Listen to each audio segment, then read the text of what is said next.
Лековите за рак на дојка, палбоцит-слип и рибоцит-слип до крајот на неделата треба да бидат пристигнати во клиниката за онкологија и радиотерапија. Застојот на лековите до 2 недели зависи од самата дистрибуција на лековите.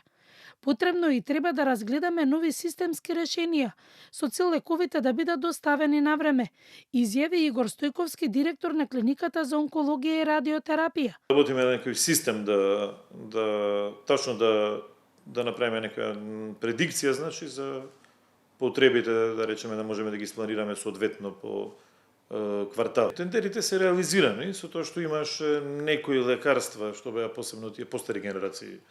Збориме за хемотерапија, цитостатска терапија, кои заради X причини, значи, многу често се случува, значи не многу често, на среќа не се случува често да немаме понудувач, значи за одредена ставка.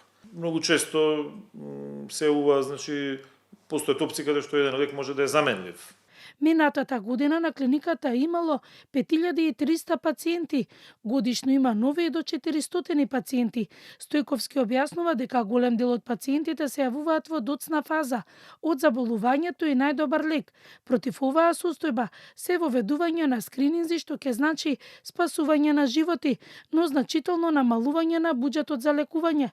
На клиниката намален е бројот на пациентки со рак на грло на матка поради редовноста во прегледите.